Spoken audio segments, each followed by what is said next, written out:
అంశానికి సంబంధించి పూర్తి అప్డేట్ మా ప్రతినిధి ఢిల్లీ ప్రతినిధి సతీష్ చెప్తారు. సతీష్ చెప్పండి, ప్రస్తుతం యుద్ధ వాతావరణం ఏ విధంగా కొనసాగుతోంది? ప్రస్తుతం ఇరాన్ తీవ్రమైన వార్నింగ్ ఇచ్చినట్టుగా మనం చూస్తున్నాం.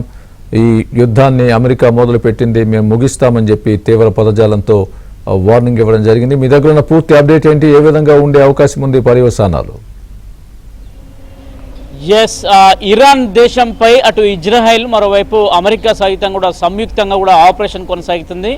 ఒక భీకరమైన పోరు ప్రస్తుతం ఇరాన్లో కొనసాగుతుంది. ఇరాన్లోని 30 ప్రదేశాలను టార్గెట్గా చేసి అటు ఇజ్రాయెల్తో పాటు యుఎస్కి సంబంధించిన ఆర్మీ సిబ్బంది సైతం కూడా, స్పెషల్ ఆర్మీ సిబ్బంది సైతం కూడా పెద్ద ఎత్తున కూడా దాడులు నిర్వహిస్తున్న పరిస్థితి నెలకొంది. మరోవైపు ఇరాన్ ప్రధాని కార్యాలయం ముందు సైతం కూడా పెద్ద ఎత్తున అనేక మంది స్థానికులు సైతం కూడా వచ్చి కొంత వారు అక్కడ సంఘీభావం తెలుపుతున్నట్టుంది. మొత్తం ఇరాన్ ప్రభుత్వాన్ని పూడ్చిపెట్టాలనే పెద్ద ఎత్తున కూడా వారంతా కూడా ఆందోళన వ్యక్తం చేసిన పరిస్థితి కూడా నెలకొంది. మరోవైపు ఇక తాజాగా ఇరాన్ అగ్రనాయకత్వం సైతం కూడా అటు ఇజ్రాయెల్ కావచ్చు, యుఎస్ కావచ్చు స్ట్రాంగ్ వార్నింగ్స్, తాము క్షిపణుల దాడులు చేస్తాము, ఖచ్చితంగా వారికి సరైన బుద్ధి చెప్తామనే కోణంలో కూడా ఇప్పటికే వారంతా కూడా కొంత హెచ్చరికలు చేస్తూనే ఉన్నారు. ఒక భీకరమైన వాతావరణం ప్రస్తుతం అక్కడ నెలకొంది.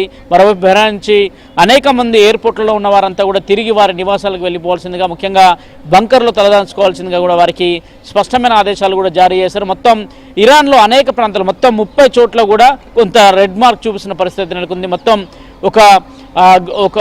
ఒక ఎమర్జెన్సీని అయితే ప్రస్తుతానికి అక్కడ తలపిస్తున్న పరిస్థితి నెలకొంది. అనేక స్కూల్స్ పైన క్షిపణుల దాడులు కావచ్చు, మరోవైపు వాటిని తిప్పికొట్టే క్రమంలో కూడా అనేక క్షిపణులు సైతం కూడా తిరిగి ఇజ్రాయెల్కి సంబంధించిన క్షిపణులు సైతం కూడా ఇరాన్లోని అనేక స్కూల్స్ పైన కావచ్చు, హాస్పిటల్స్ కావచ్చు, అదేవిధంగా ఇతరులపై నివాసాలపైన పడుతున్న తీరును చూస్తున్నాం. అనేక మంది ఈ దాడిలో చనిపోతున్న ప్రస్తుతం పరిస్థితి కూడా చూడొచ్చు. అదేవిధంగా ఇక ఇజ్రాయెల్కి సంబంధించి పూర్తిగా కూడా ఇజ్రాయెల్ కూడా ఈ దాడిని పూర్తిగా కూడా సమర్థిస్తున్నాయి. మరోవైపు ఖచ్చితంగా కూడా ఇరాన్కు గట్టి బుద్ధి చెప్తాము, న్యూక్లియర్ కావచ్చు, అణుబాంబుకు సంబంధించిన వాటిని కావాలనే వారంతా కూడా వాటిని తుడిచిపెట్టే క్రమంలో కూడా ముందుకు వెళ్తామనేది కూడా ప్రధానంగా అటు యుఎస్ అదేవిధంగా ఇజ్రాయెల్ సైతం కూడా ప్రకటన చేస్తున్న పరిస్థితి నెలకొంది. తాజాగా అమెరికా ప్రెసిడెంట్ ట్రంప్ సైతం కూడా ఈరోజు ఉదయాన్నే వార్ ప్రారంభమైన కాసేపటికి ఆయన మీడియాతో మాట్లాడుతూ సైతం కూడా ఒక లేఖను కూడా విడుదల చేస్తారు. ప్రధానంగా దానికి సంబంధించి ఇరాన్లో ఎక్కడైతే అణు ఒప్పందాలకు సంబంధించిన వాటికి సంబంధించిన వాటిని ఉండే వాటన్నిటిని కూడా తుడిచిపెట్టే ప్రయత్నం చేస్తున్నాం. భవిష్యత్తులో ఇకపైన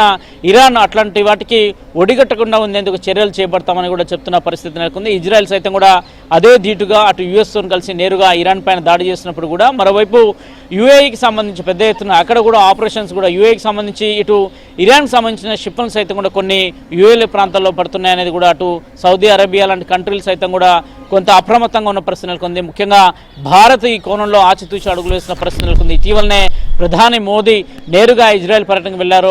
అక్కడ సమావేశం అవ్వడం, ఆ దేశంతోనే అనేక ఒప్పందాలు చేసుకోవడం కూడా ప్రస్తుతం చూసాము. కానీ తాజాగా భారత్ కూడా అక్కడ జరుగుతున్న పరిస్థితులను ఎప్పటికప్పుడు కూడా పర్యవేక్షిస్తుంది. అదేవిధంగా ముఖ్యంగా ఎక్కడైతే భారతీయులు ఉన్నారో ఆ భారతీయులకు సంబంధించి 2 దేశాలు అటు ఇరాన్ కావచ్చు, ఇజ్రాయెల్ కావచ్చు, ఆ దేశాల్లో ఉన్న భారతీయులందరినీ కూడా ఎప్పటికప్పుడు ఎంబసీకి టచ్లో ఉండాలి, అదేవిధంగా వారిని వారు సురక్షితంగా రక్షించుకోవాలనే దానిపైన కూడా ఇప్పటికే వారికి కొన్ని సూచనలు చేశారు. ఇక దేశవ్యాప్తంగా ముఖ్యంగా భారత్ నుంచి ఇరాన్, ఇజ్రాయెల్కి వెళ్లే దేశాలకు సంబంధించిన ఏ ట్రావెలర్స్ పైన కూడా ఇప్పటికే ఒక అడ్వైజరీ జారీ చేశారు. ప్రధానంగా ఆ దేశాలకు వెళ్లే వాళ్ళు అలర్ట్గా ఉండాలనేతో పాటు మరోవైపు ఎయిర్ ఇండియా లాంటి విమానయాన సంస్థలు సైతం కూడా ఇప్పటికే పూర్తిగా వారి కార్యకలాపాలన్నింటినీ కూడా మూసివేయడం జరిగిందని చెప్పాల్సి ఉంటుంది. ఇప్పటికే 2 గగనతలాలు అటు ఇజ్రాయెల్కి సంబంధించి కావచ్చు, ఇరాన్కి సంబంధించిన 2 గగనతలాలను సైతం కూడా మూసివేసిన పరిస్థితి నెలకొంది. కొంత భీకరమైన పోరు కొనసాగుతుందని చెప్పాల్సి ఉంది. ఇప్పటివరకు పెద్దన్న పాత్రగా పోషిస్తున్న యుఎస్ ఇందులో ఏకంగా ఇన్వాల్వ్ కావడం, యుఎస్ నేరుగా ఇజ్రాయెల్కి సపోర్ట్ చేయడం, ఇజ్రాయెల్ అదేవిధంగా యుఎస్ 2 దేశాలు సైతం కూడా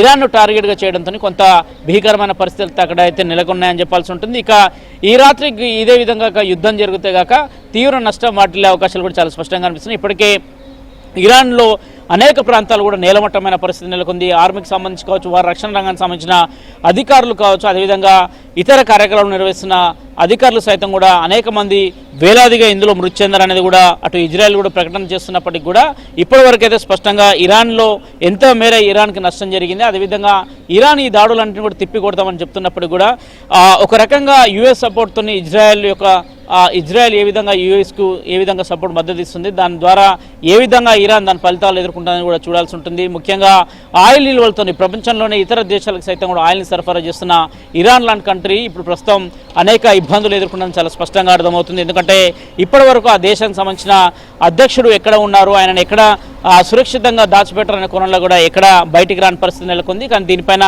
మరింత సమాచారం అయితే తెలియాల్సి ఉంటుంది. ఖచ్చితంగా ఇజ్రాయెల్ మాత్రం దూకుడుగా తన దాడుల్ని మాత్రం అదే విధ స్థాయిలో కూడా